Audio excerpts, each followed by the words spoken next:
Hell, a cyberpunk thriller continues with Chapter 12, as read by the bathroom reader. I am covering for the Plurality Report, who is busy making scones for the grandkids.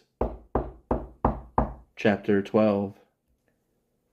No matter how many times a guy took this trip, he'd never get used to it.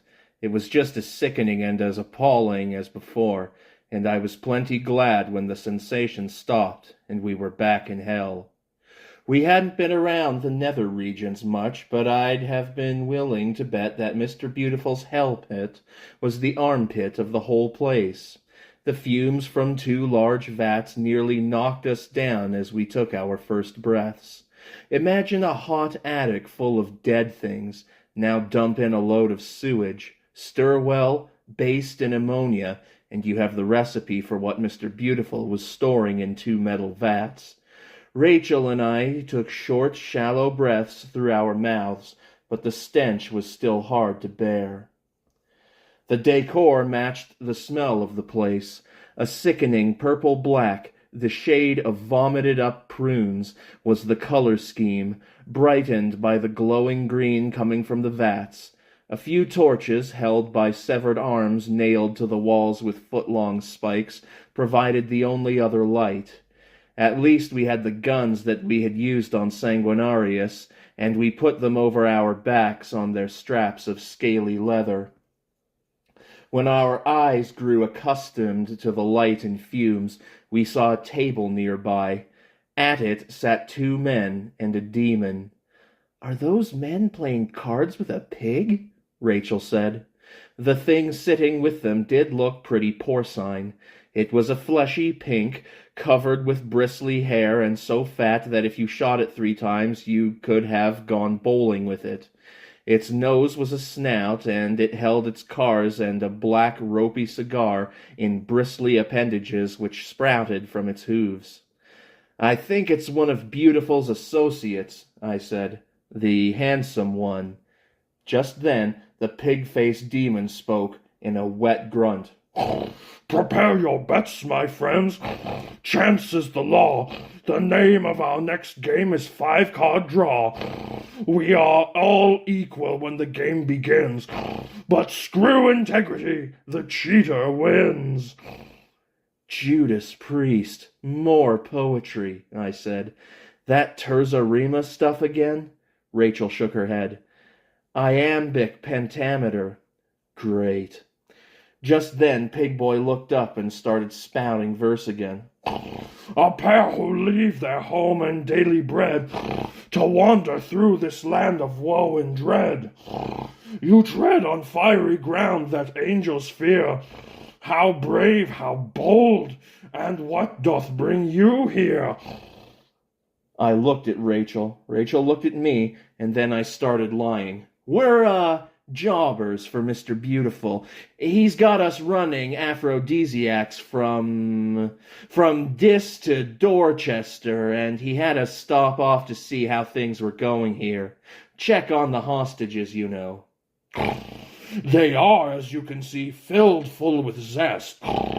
Unlike most others, each is but a guest. And Boss Pazuzu, hail and hearty fellow. Will not he come himself? Could he be yellow?" I figured if I was working for him, I ought to defend him against such slander. "Oh no, just busy, you know." I looked at these 2 men sitting there in their t-shirts. One of them was in his 40s, with black hair and a thin mustache. The other was older and bald. Both were sweating heavily. The stench from the vats and the heat made me feel a little clammy myself. "How you guys doing?" I said. "Losing, what do you think?" said the older man with a distinct Mediterranean accent. "Who are you 2? I thought frantically for a gangsterish name, but the only thing I could come up with was Fats. Fats Monahan. "One of the Mick families, huh?" He looked at me curiously. "So why they call you Fats? You ain't fat." "You're not seeing everything," Rachel said so suggestively and out of character that my jaw dropped. "I'm Mona."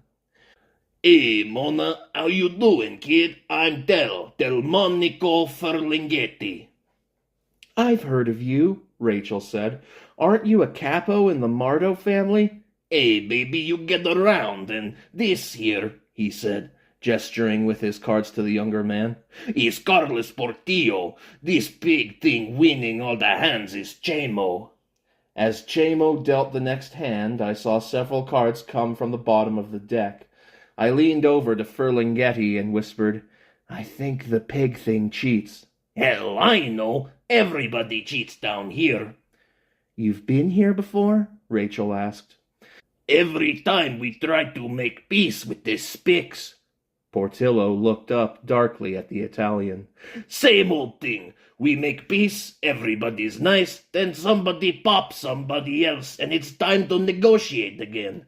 And we sit here and play cards so everybody upstairs stays honest. Portillo finally spoke. This is the last time. I don't come down here no more. This Guinea's at home here. He got no soul. Get out of here. But me, I can't take it. Used to be you got a hostage. You treat them like a guest, but they treat us like dirt. I'm always thirsty, always hungry, no matter what I eat or drink, and the smell from this toxic waste is terrible. But what they doing to that poor girl, Madre de Dios, is a true sin.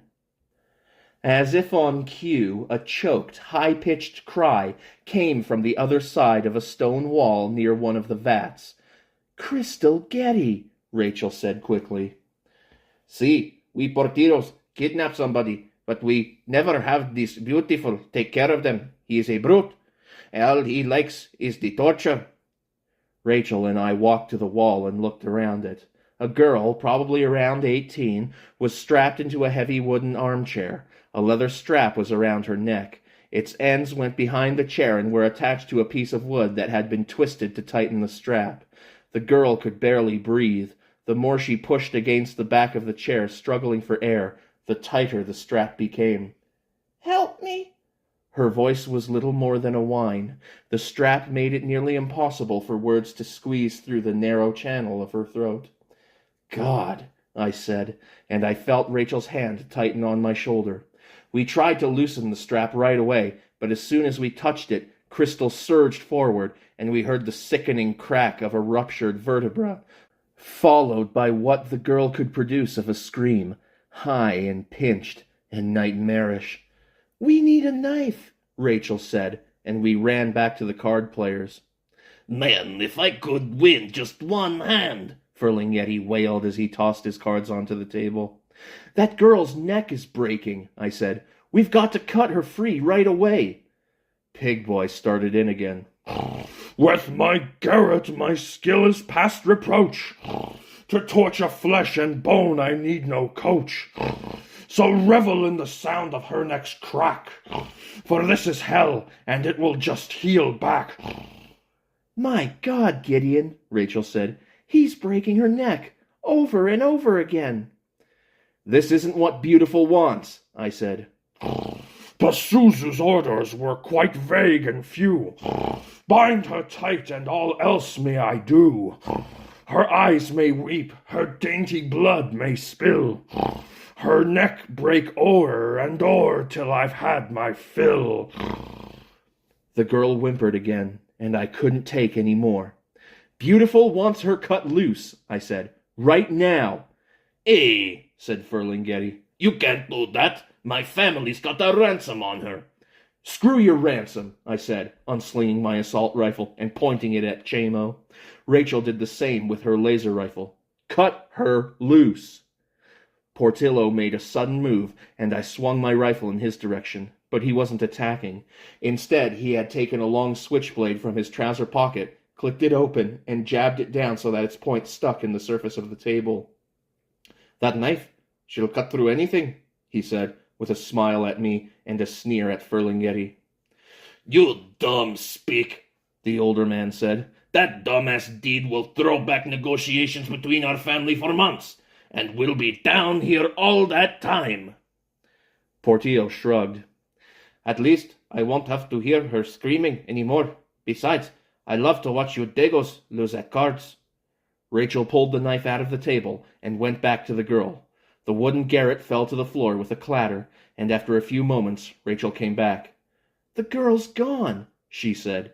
"I cut her free, she turned her head back and forth and smiled, like everything was working okay, and then she vanished. I guess she's back on Earth by now." "Getty is freed? What perfidy is this?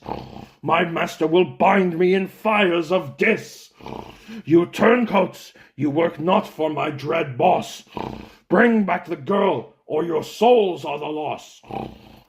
I'd had quite enough of this poetry-spouting pig. Besides, you don't threaten me unless you've got a bigger gun than I do, and Pig Boy didn't. So I stuck the muzzle of my rifle right between his beady little eyes so he could see the big hole where those 144 caliber slugs came out, and I gave him some poetry of my own. "I want you to shut your freaking mouth before your brains go north and your chin goes south." Pig Boy shivered and moaned in fright, and I looked proudly at Rachel. "Well?" She shook her head. "Burma shave," she said. Another poetic term I didn't know.